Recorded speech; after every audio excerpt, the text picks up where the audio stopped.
L'entreprise familiale Reolosus Incorporation, réputée pour ses activités de livraison, ferme subitement. après plus de 20 ans d'activité. Les circonstances nous sont à l'heure actuelle totalement inconnues. Cependant, plusieurs rumeurs ne cessent de circuler à propos d'une météorite qui se serait Écrasé à proximité des locaux de l'entreprise. Selon certains habitants locaux, le météore serait associé à la tombée dans la folie de plusieurs personnes qui disent avoir vu une ombre dans le noir.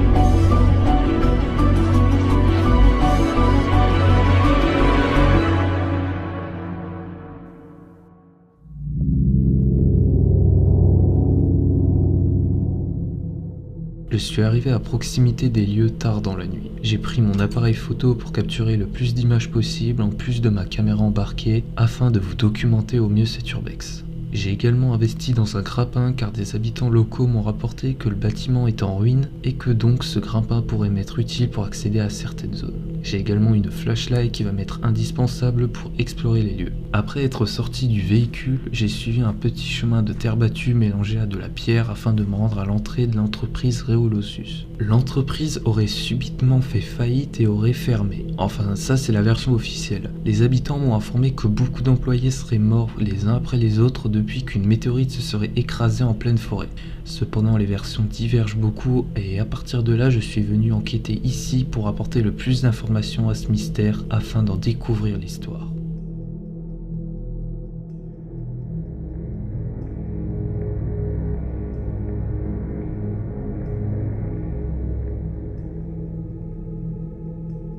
Quelques minutes plus tard, après m'être suffisamment enfoncé dans la forêt, on pouvait apercevoir la silhouette du premier bâtiment. Une façade en pierre ravagée par le temps qui s'est écoulé depuis sa fermeture. Il y a 43 ans à l'heure où je vous parle. Le mur est envahi de lianes et effleuré par de nombreux buissons qui ont poussé à l'intérieur de ce dernier. L'entrée étant fermée, il me reste plus qu'à espérer qu'il y en ait une autre. J'ai longé la façade sur quelques mètres, puis je me suis retrouvé face à un trou béant à quelques blocs de haut. C'était la première occasion d'utiliser mon grappin. Après l'avoir accroché aux pierres, j'ai réussi à atteindre l'intérieur.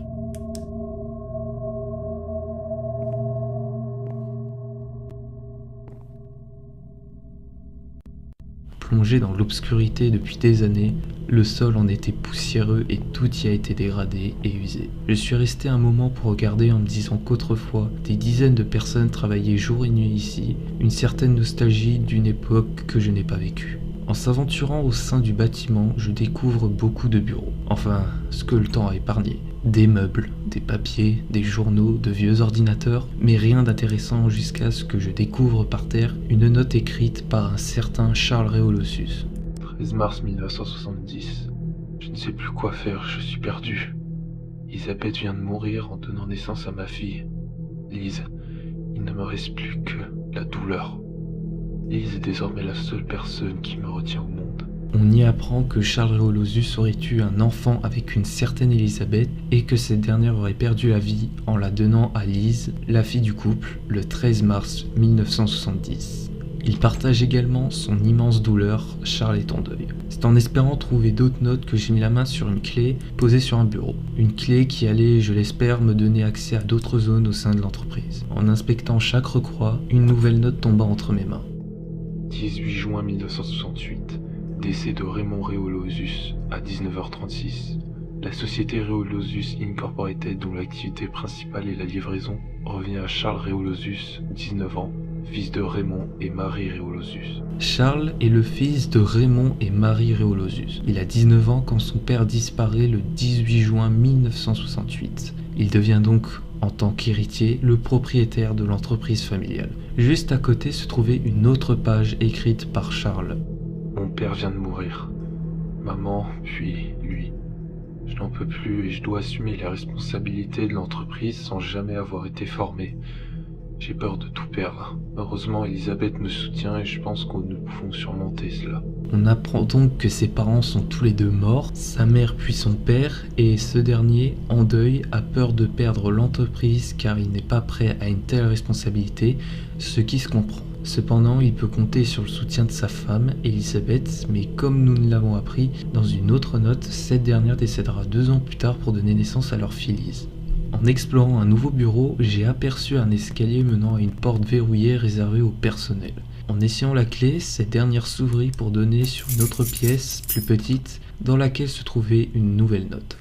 Le 26 novembre 1974, une météorite se serait crachée dans la forêt, ce que certains témoins m'ont affirmé. Cependant, je ne vois pas le lien entre la météorite et la faillite de l'entreprise, car oui, l'entreprise fait faillite. Mais on va sûrement trouver de quoi faire le lien. Il y a également un ascenseur qui ne fonctionne pas, sans doute parce que le courant est coupé. La salle du générateur est inaccessible à moins d'y accéder par le haut. Je vais à nouveau avoir besoin de mon grappin afin d'atteindre la plateforme en bois située en hauteur. Une fois en haut, j'y trouve un nouveau morceau de note. 27 mai 1973. La société Reolosus Incorporated a perdu 14% de ses bénéfices depuis l'année dernière. L'entreprise aurait été sur le déclin dès 1973, c'est peu probable. J'ai d'ailleurs remarqué à ce point-là que certains mots que j'ai trouvés sont directement écrits par Charles et d'autres sont extraits d'un journal local de l'entreprise entre guillemets. Pas de doute, l'entreprise est au plus mal à ce moment-là, mais revenons au générateur. En arrivant au-dessus de sa pièce réservée, je me suis faufilé pour réactiver ce dernier qui fonctionnait encore et après un long démarrage, la lumière perfora l'obscurité des locaux, une première depuis 40 ans. En retournant au niveau de l'ascenseur, j'ai respiré un bon coup en appuyant sur le bouton, car après autant d'années d'inactivité, ça peut en devenir dangereux.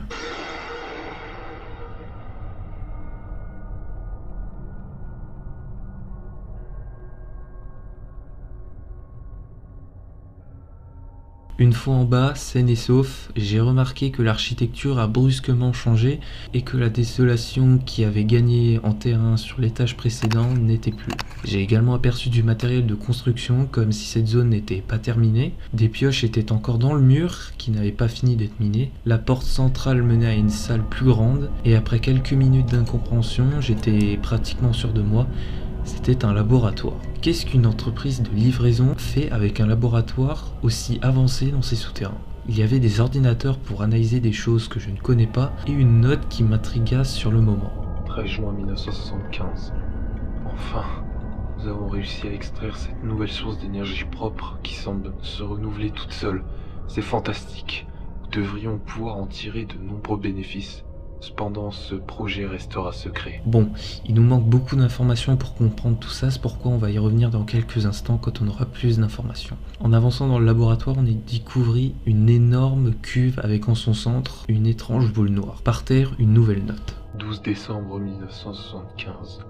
Mon ami, le scientifique Paul Richard, a fait une découverte incroyable. Au milieu de la météorite se trouvait un minerai inconnu sur Terre, qui libère une quantité gigantesque d'énergie.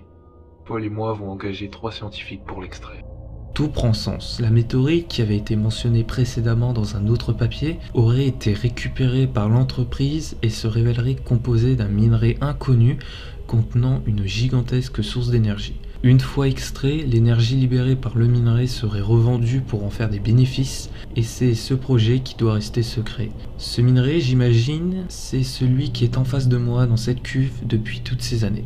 Rappelez-vous que l'entreprise est en faillite et Charles apprend que son ami, le scientifique Paul Richard, découvre une gigantesque source d'énergie dans la météorite. C'est une opportunité en or indispensable pour redorer la fortune de l'entreprise. Ce plan plaît beaucoup à Charles car ce dernier décide d'embaucher 3 scientifiques pour extraire le minerai. Notre exploration commence à porter ses fruits. Ce que nous venons de découvrir, peu de gens en sont au courant. Derrière la cuve se tenait un panneau de contrôle géant sur lequel était écrit « Click here ». Et en appuyant,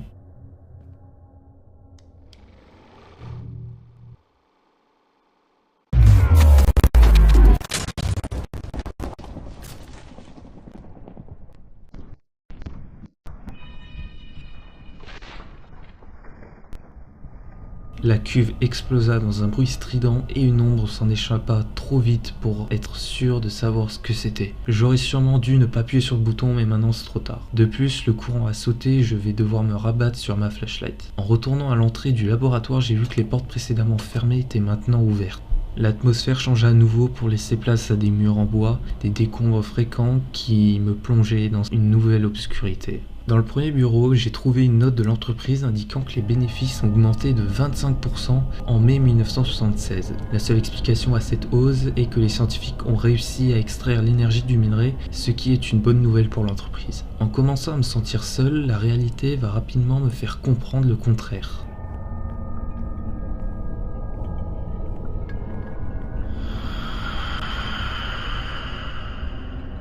Sur le moment, mon sang s'est glacé et je me suis retrouvé paralysé pendant une bonne dizaine de minutes. L'ombre que j'avais aperçue précédemment était en réalité une sorte de créature humanoïde noire et grande. Tellement de questions me sont arrivées en tête à ce moment-là. Ce qui me terrifie le plus, c'est que je l'ai perdue de vue et que je ne sais pas où elle se trouve. De plus, je ne connais pas les lieux. Je ne peux même plus faire marche arrière car le courant a sauté. L'ascenseur ne fonctionnerait pas et je n'ai pas d'autre choix que d'avancer.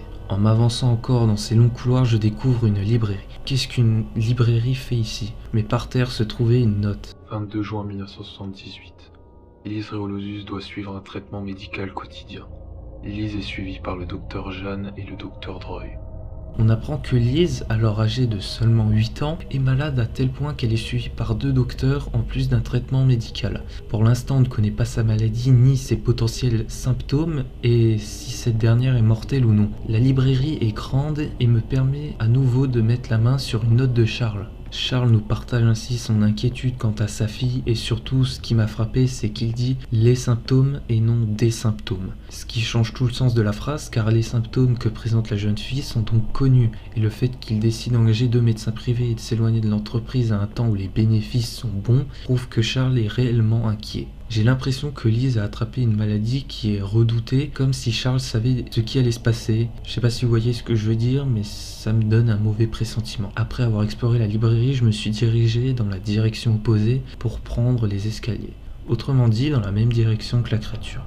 Je suis entré dans les toilettes et des dortoirs qui, comme la librairie, me questionnent quant à leur existence au sein de l'entreprise. Pourquoi avoir des dortoirs? L'entreprise hébergeait des gens? J'ai pu apprendre à travers une note que les dortoirs, la librairie et la salle à manger ont été construits pour que les scientifiques et les ouvriers puissent avoir un logement pendant leur semaine de travail afin d'être plus efficaces et donc d'augmenter les profits. On apprend aussi qu'en mai 1976, les bénéfices explosifs sont bel et bien dus à la revente de l'énergie libérée par le minerai extrait de la météorite à des particuliers. Quelques minutes plus tard, en ouvrant une porte,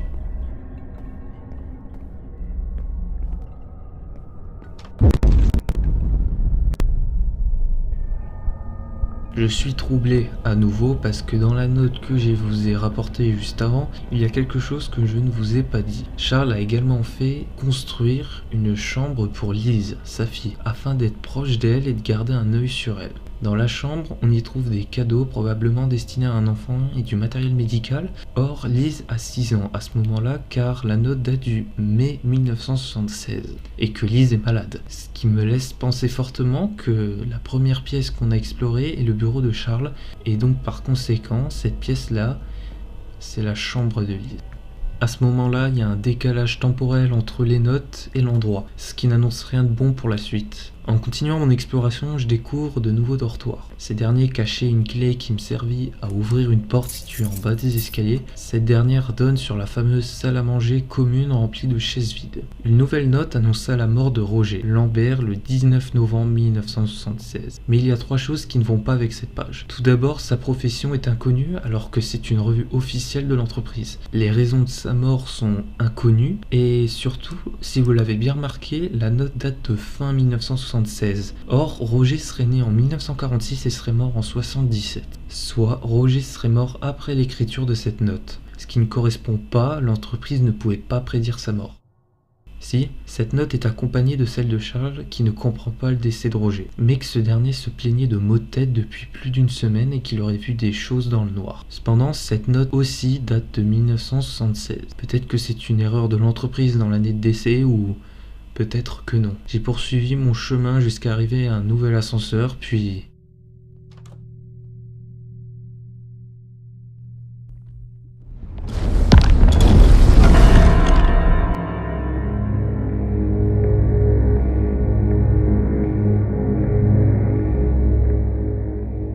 La chute m'a sonné pendant quelques minutes, puis en reprenant mes esprits, j'ai réalisé que j'étais arrivé dans les égouts. De longs tunnels en pierre humide contenant une atmosphère sombre et glaciale. En progressant prudemment en longeant l'un des murs, j'ai trouvé un nouvel avis de décès, celui de Valentin Giraud, décédé le 12 janvier 77, mais de nouveau, profession et les raisons de sa mort sont tous les deux inconnus. Charles dit qu'ils avaient les mêmes symptômes que Roger, des hallucinations et des maux de tête, mais que Valentin aurait contracté une très forte peur du noir et quelque chose vivrait dans l'ombre d'après lui. La situation devient inquiétante car une sorte de maladie se propage au sein de l'entreprise. Aurait-elle un lien avec la météorite? Je ne sais pas pour l'instant. En arrivant au bout du premier tunnel, ce dernier s'ouvrait sur un second qui se tenait en parallèle. En ouvrant une porte bloquée par des débris, j'aperçois une clé accrochée au mur. Cependant, je ne peux pas passer. Il faut que je récupère cette clé pour me sortir d'ici. En parcourant longuement le tunnel, j'ai trouvé une autre entrée qui me fait passer dans un tunnel très étroit. J'ai réussi tout de même à m'en sortir pour arriver dans la salle où se tenait la clé et en la décrochant.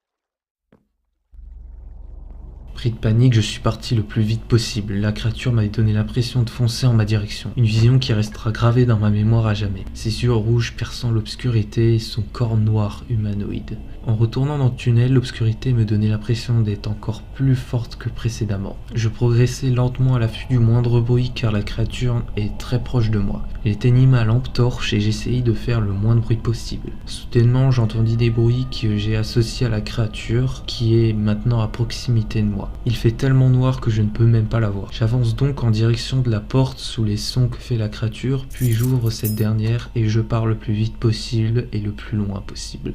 Sur le chemin, une note m'annonça la mort de Hélène Belloc, décédée dans les mêmes circonstances que Roger et Valentin.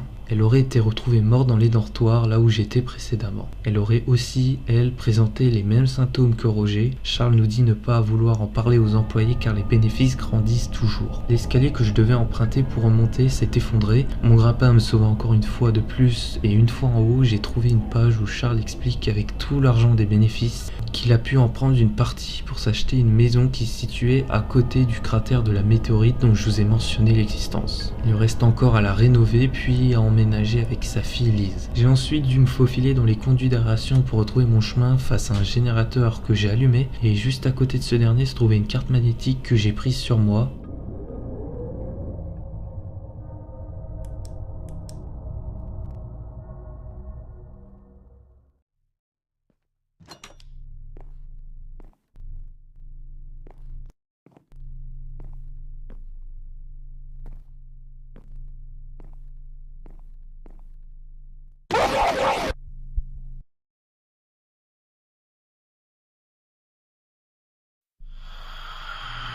Je me suis réveillé dans les toiles qui limitent grandement mes mouvements. Je me souviens plus de ce qui s'est passé, mais je crois que c'était la créature. Cette dernière était là lors de mon réveil. J'étais terrifié et mon seul objectif était de quitter l'endroit pour me mettre en sécurité le plus vite possible. Après plusieurs minutes de mouvements longs et lents, j'ai couru en direction d'une porte qui m'a demandé la carte magnétique, puis j'ai monté à l'échelle qui m'était proposée pour arriver dans des cavernes. Après avoir repris mes esprits et ma raison, j'ai découvert une note de Charles qui expliquait que Lise était de plus en plus fatiguée et qu'elle commençait à avoir des maux de tête. Un des mêmes symptômes que Roger, Valentin et Hélène. On peut donc penser que Lise est sûrement infectée de la même maladie qu'eux. Je me retrouve donc dans les cavernes, toujours plus sombres, l'atmosphère y est également glaciale et j'entends toujours la créature à proximité. Elle continue de me suivre et c'est pour cela que je dois être très attentif à là où je mets les pieds. Après une quinzaine de minutes, je me retrouve enfin à la surface, sur un chemin de terre et de pierre. Quelques mètres plus loin, un cratère. Sans doute le cratère créé par la météorite. Je suis resté quelques instants pour observer, puis je me suis rappelé que mon seul objectif était désormais de quitter cet endroit au plus vite. Beaucoup plus loin sur le chemin, une ombre se distinguait au loin. Celle d'une maison en bois, la même maison que Charles a achetée pour y vivre avec sa fille.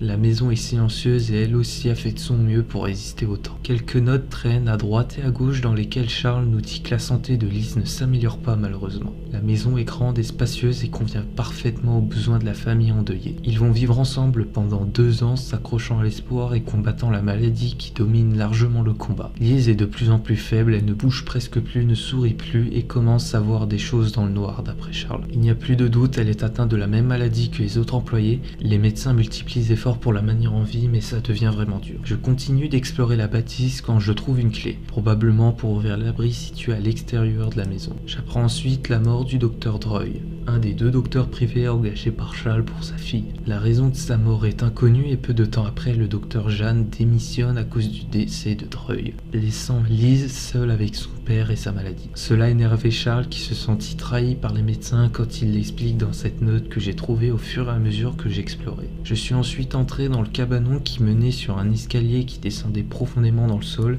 Les souterrains étaient une sorte de cave étroite composée de longs couloirs. En s'avançant dans la cave, je trouve une note dans laquelle est écrit ça.